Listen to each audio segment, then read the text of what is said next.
ये वन व्यवस्था लागू किसने किया? ये जातिवाद किसने किया? छुआछूत का चलन किसने चलाया? जाति किसने निर्माण की? मर गया, किसी महिला का पति मर गया तो उसको पति के शव के साथ जिंदा जला दिया जाता था। ये होता था सत्य। अगर तुम्हारे पूर्वजों से गलती हुई है तो सुधार करो, प्रायश्चित करो। नहीं सुधार कर पाओगे बाबू। पहली शिक्षिका भारत की सावित्रीबाई फुले बनी और उनका साथ देने के लिए फातिमा शेख उनको साक्षी बनिएगा, तभी आप कोई काबिल बनिएगा और गलत के खिलाफ और सही गलत में फर्क आप समझ पाइएगा।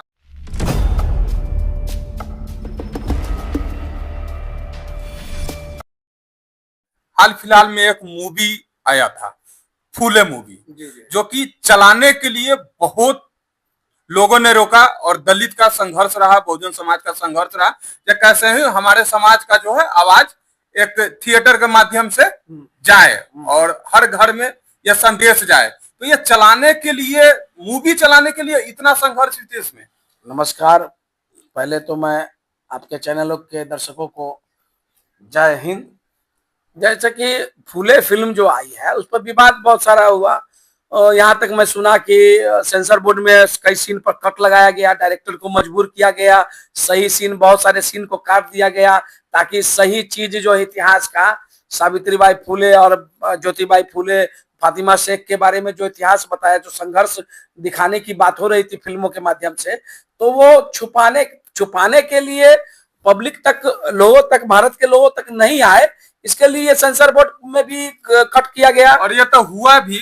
इसमें सावित्रीबाई फुले जी जब स्कूल पढ़ाने जाती थी तो बच्चों को द्वारा वो गोबर फेंका जाता था उनके शरीर पे। तो सेंसर बोर्ड को यही कहा गया कि ये सीन तुम काट दो, तब हम चलाने देंगे, और ये हुआ भी। अरे भैया, जड़ कहां से है? ये वन व्यवस्था लागू किसने किया? ये जातिवाद किसने किया? छुआछूत का चलन किसने चलाया? जाति किसने निर्माण किया? पानी पीने से किसने रोका? स्वर्ग में भेजने की बात किसने की? मैं पूछना चाहता हूं, जब तीखा लगता है आप लोगों को, तो किस समाज के लोगों ने वन व्यवस्था लागू किया? सवाल नंबर एक।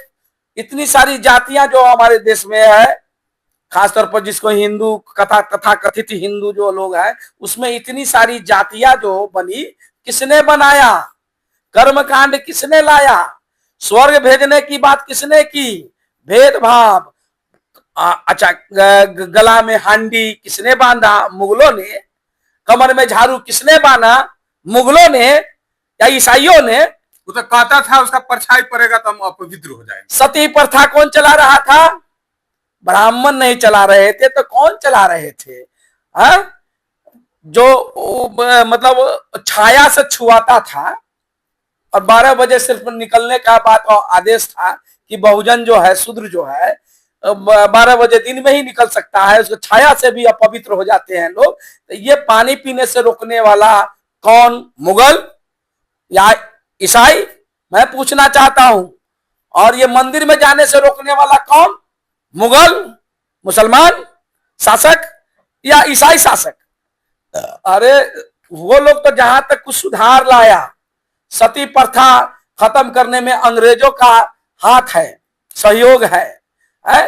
ये मतलब जो विधवा को, मतलब कि क्या था सती प्रथा? क्या था सती प्रथा? जैसे कि सती प्रथा ये ब्राह्मण लोग ही चलाते थे, जो कि मतलब अगर किसी का पति मर गया, किसी महिला का पति मर गया, तो उसको पति के शव के साथ जिंदा जला दिया जाता था। ये होता था सती प्रथा। इसको रोकने का काम अंग्रेजों ने ही किया था, ईसाइयों ने ही किया था। तुम लोग हमेशा अत्याचार किए हो यार, और सच्चाई से भागो मत। तुम्हारे पूर्वज गलत किए हैं तो सुधार करो ना यार। सुधार करने के लिए कह रहे हैं, सुधार करो, प्रायश्चित करो। बहुत पाखंडवाद। स्तन ढकने का टैक्स कौन लेता था? पेशवा ब्राह्मण लेता था। कौन लेता था? मुगल लेता था। साइज के हिसाब से, साइज के हिसाब से स्तन का टैक्स है। मतलब इस तरह से अत्याचार, जोर जुल्म करने वाला, जाति का निर्माण करने वाला, वन व्यवस्था लागू करने वाला, कुआं में पानी पीने से रोकने वाला, मंदिर में जाने से रोकने वाला ब्राह्मण नहीं किया तो कौन किया? सच्चाई से भागते हो। अगर तुम्हारे पूर्वजों से गलती हुई है तो सुधार करो, प्रायश्चित करो। नहीं सुधार कर पाओगे बाबू तो गृह युद्ध निश्चित है। संविधान से एलर्जी है। जब तक संविधान है बाबू तब तक मानवतावाद जिंदाबाद है। हम सब तुम सब सुरक्षित है। जिस दिन सब तो कहता है जो हम दलित को पूर्व से ही सुरक्षा देते आ रहे हैं और रक्षा करते आ रहे हैं, गुलाम बना के।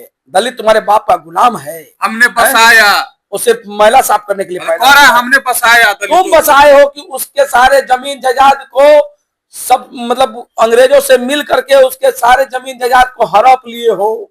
दलित यहाँ का मूल निवासी है और उसका जो है यहाँ पर मौलिक अधिकार है। उसके संपत्ति को, क्योंकि वो शिक्षित नहीं था तो उसके संपत्ति को हड़प लिया गया है।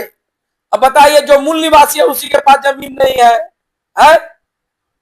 यह बहुत बड़ा घोटाला है जो कि डार्क में रखा जा रहा है, क्योंकि हमारा समाज जो है पढ़ा लिखा नहीं था, वो जंगल में रहता था, सीधा साधा था।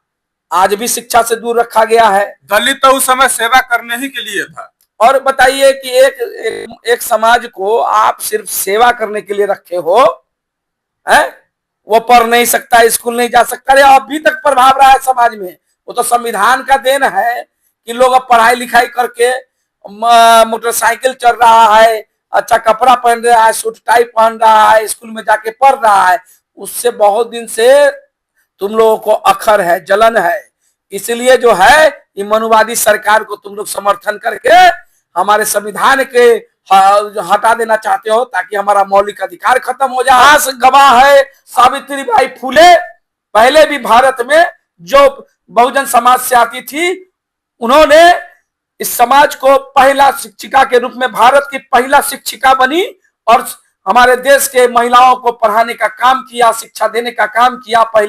पहली शिक्षिका भारत की सावित्रीबाई फुले बनी और उनका साथ देने के लिए फातिमा शेख उनको साथ दिया। शिक्षा ही नहीं होगा तुम देश के लिए देशभक्त कैसे बनोगे?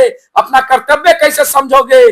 कर्तव्य समझने के लिए, देश के लिए बलिदान होने के लिए, बहादुर बनने के लिए शिक्षा की जरूरत होती है, जो कि शिक्षा को प्राथमिकता। क्या लग रहा है जो सावित्रीबाई फुले के बाद शिक्षा के देवी का रूप देना चाहिए? शिक्षा के देवी का रूप देना चाहिए, लेकिन सावित्रीबाई फुले को पाखंडी ढोंग के तरह जो सरस्वती, जो काल्पनिक सरस्वती जी की जो पूजा किया जाता है, उस तरह से पूजा नहीं करने के लिए नहीं करना चाहिए। सिर्फ उनके विचारों का अनुसरण करना है, वो समझना है, फॉलो करना है। और सावित्रीबाई फुले और ज्योतिबाई फुले, फातिमा शेख और बाबा साहब अम्बेडकर ने कहा शिक्षा पहले ग्रहण करो, शिक्षित बनोगे तब जान जाओगे अपनी इतिहास, और जब अपनी इतिहास जान जाओगे तो इतिहास बनाने लायक हो जाओगे, गलत के खिलाफ आवाज उठाने लगोगे। तो कहा गया है शिक्षा वो शेरनी का दूध है जो जितना पिएगा उतना दहाड़ेगा। इसीलिए सावित्रीबाई फुले ने भी शिक्षा को प्राथमिकता दिया। शिक्षित बनिएगा तभी आप कोई काबिल बनिएगा और गलत के खिलाफ